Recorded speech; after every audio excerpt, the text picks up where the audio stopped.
Olá a todos, bem-vindos à terceira parte de Será a fáscia importante na terapia manual? Hoje iremos abordar conceitos como as contraturas faciais, as adesões faciais e o efeito tixotrópico.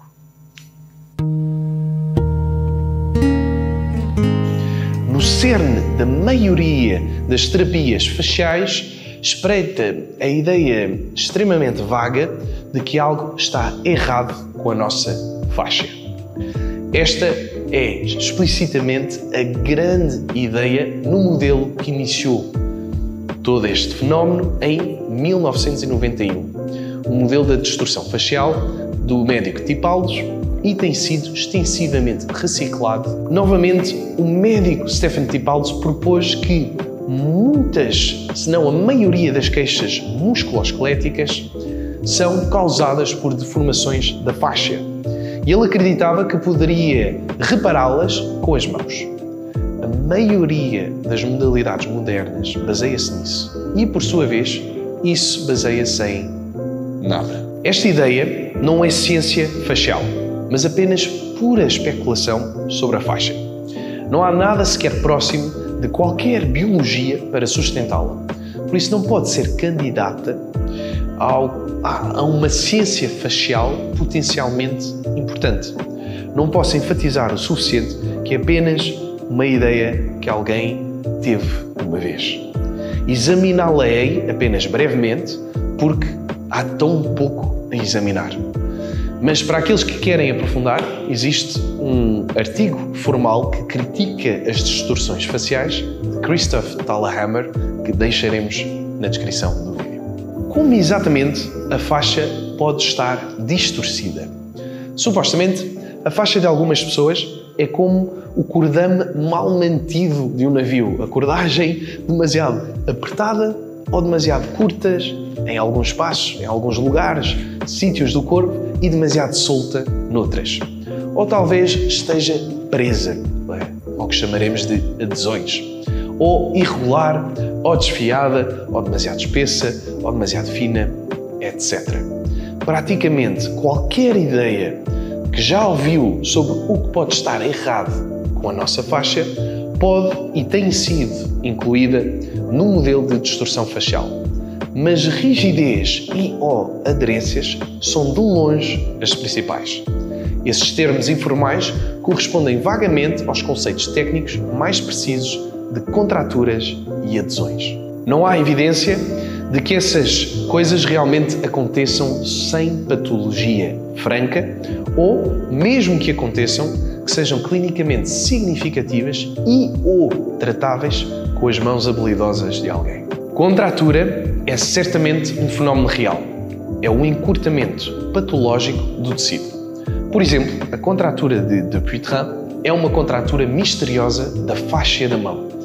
Mas, mesmo nos estágios iniciais, é óbvio que algo está errado. A mão começa a encurvar-se e a formar um gancho do qual não consegue sair. Este é provavelmente o problema mais óbvio com a ideia de distorções faciais. Se acontecessem, seriam obviamente observáveis, tal como outros exemplos conhecidos de contraturas patológicas. Também vale a pena notar que a contratura de Dupuytren nem sequer é uma condição muito dolorosa, mesmo quando deforma a mão e restringe significativamente a amplitude do movimento.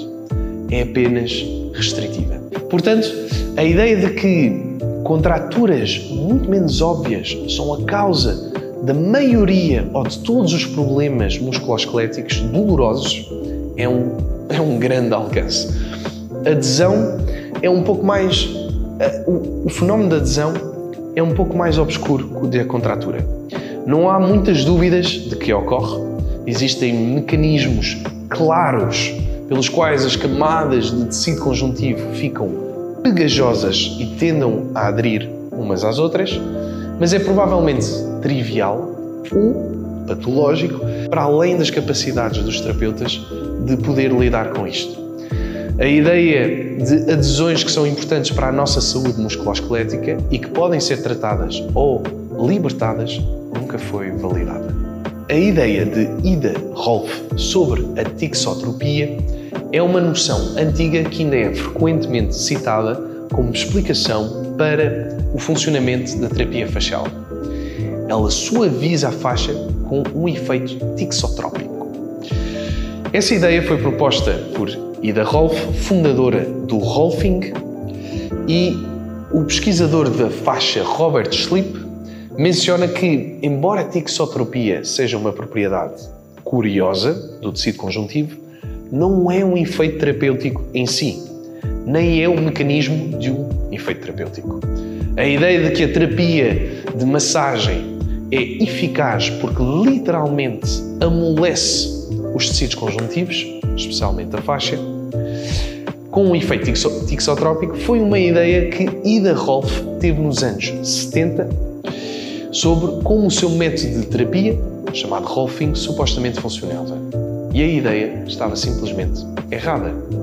A própria Ida chegou a admiti-lo anos depois.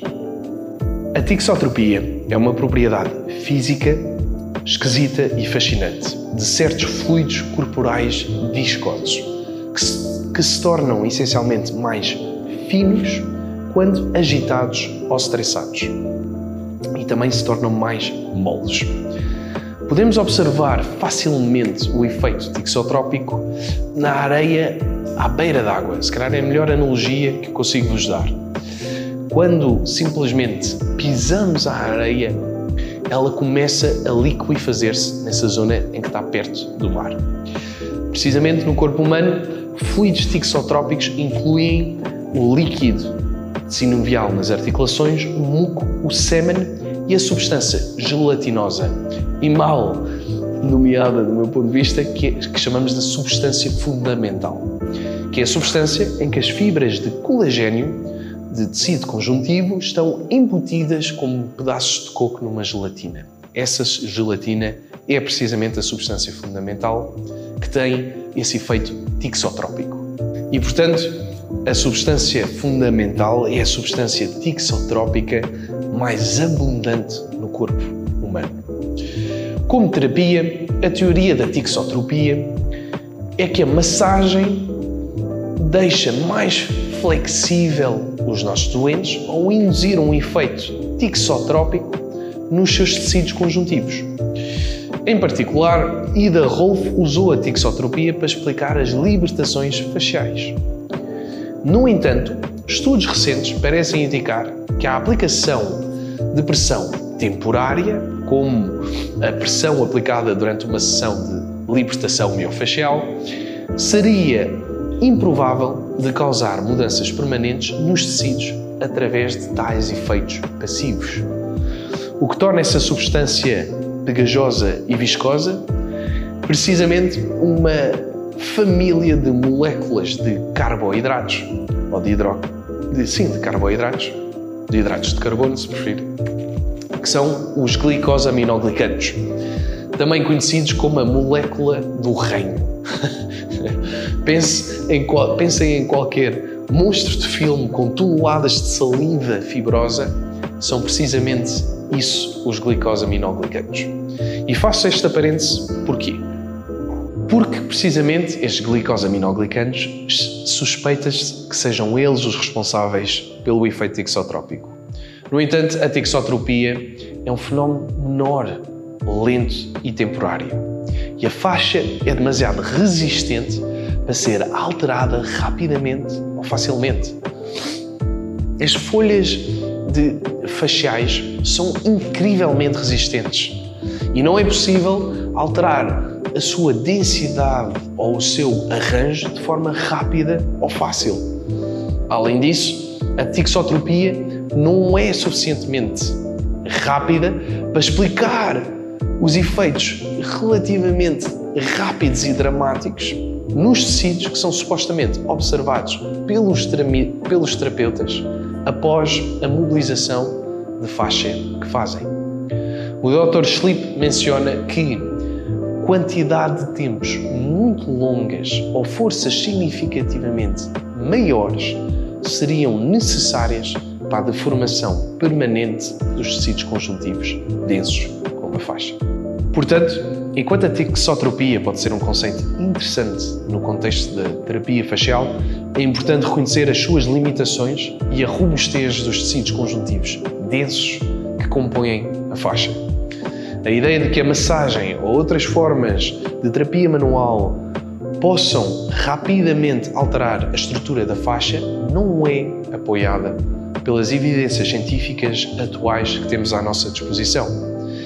E essa suposta alteração da faixa requer uma força considerável ou uma aplicação prolongada no tempo para produzir qualquer mudança significativa na estrutura do tecido. A tixotropia pode, de facto, tornar a faixa mais maleável, se preferirem, lentamente, mas não necessariamente mais elástica. Se a tixotropia tivesse o poder de aumentar a extensibilidade do tecido conjuntivo, então tornar-nos-íamos, obviamente, mais flexíveis apenas ao estarmos sentados numa cadeira. Isto porque, obviamente, ao estarmos sentados numa cadeira, há uma pressão que é feita pela mesma sobre o tecido, que são a nossa pele e os nossos músculos glúteos, e, portanto, acabaria por simular uma pressão induzida por um terapeuta, só que por tempos bem mais prolongados, já que às vezes ficamos sentados por várias horas no contexto, por exemplo, laboral.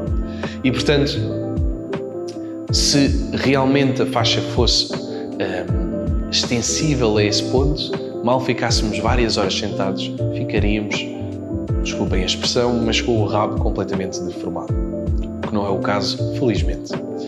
Por isso, mesmo que funcione de alguma forma pequena, o efeito tixotrópico será temporário, desaparecendo também segundos ou minutos após a remoção das mãos. Isto é outro problema com esta teoria. A tixotropia cessará quando a estimulação parar, mas uma terapia não pode funcionar se o tecido afetado reverter imediatamente para o seu estado anterior mal eu tiro as mãos.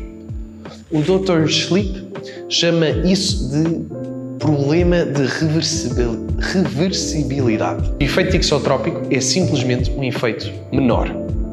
Está ocorrendo um pouco o tempo inteiro, com ou sem massagem. A massagem certamente induz um pouco, mas com certeza muito menos do que a atividade física comum, tal como a circulação. Nós, terapeutas manuais, somos muito afeiçoados a afirmar que a massagem aumenta a circulação. Mas o efeito é muito menor do que o exercício faz. A perspectiva importa. 5 minutos de exercício físico irão recrutar muito mais sangue do que 1 hora de terapia manual. E tal está comprovado pela ciência. E, portanto, a ideia da tixotropia dificilmente é um pensamento de qualidade, mas certamente ainda é muito prevalente entre terapeutas que praticam a terapia focada na faixa e tentam explicar o que fazem. Infelizmente, nunca foi uma boa ideia, em primeiro lugar, o conceito de tixotropia, mesmo décadas atrás, e, portanto, certamente continua a não ser hoje em dia. Nada de tão exótico, afinal, seja se estivermos a falar de piezoeletricidade, de penugem ou de tixotropia, todos estes temas são exemplos bons de raciocínios muito populares, mas pobres, pelos quais a faixa supostamente importa. Existem outras razões, outros raciocínios melhores, e a discussão sobre a ciência genuína que é feita à volta da faixa está por vir, prometo. Mas primeiro quero deixar claro que a conversa comum sobre a faixa muitas vezes nem sequer chega ao nível de ser científica. Apesar de toda a conversa sobre as propriedades exóticas da faixa, a importância clínica da faixa geralmente é expressa apenas em termos de alguns raciocínios simplistas que não parecem, afinal assim, tão exóticos quando são devidamente escrutinados. O que estes raciocínios desleixados têm de comum é que assentam sempre em duas premissas. Um é que a faixa está por todo lado, em toda a parte e conecta tudo. Bem, sim, isso é verdade. E que ela fica apertada. Isso, no entanto, não é verdade.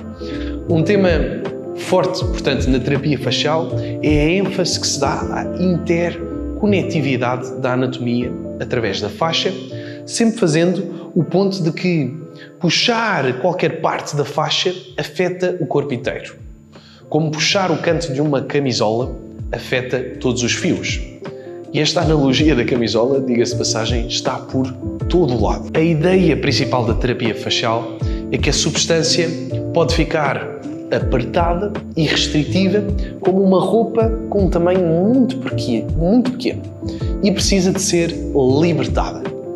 E que os terapeutas podem conseguir isso através de vários métodos de puxar. O puxão pode ser extremamente intenso também. Alguns sabores da terapia facial estão perante de longe os mais dolorosos de todas as terapias manuais. É isso que a terapia facial se resume na maioria das vezes no mundo real. Pessoalmente, encontrei muitas conversas sobre faixa que são extremamente rudimentares e ainda piores, como o exemplo que citei na primeira parte desta série. A faixa fará com que tudo fique melhor.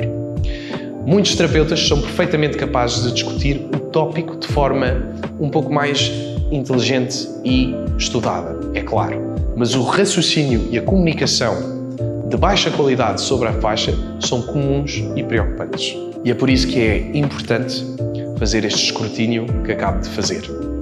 Como dizia Stephen Hawking, o inimigo do conhecimento não é a ignorância, é a ilusão do conhecimento.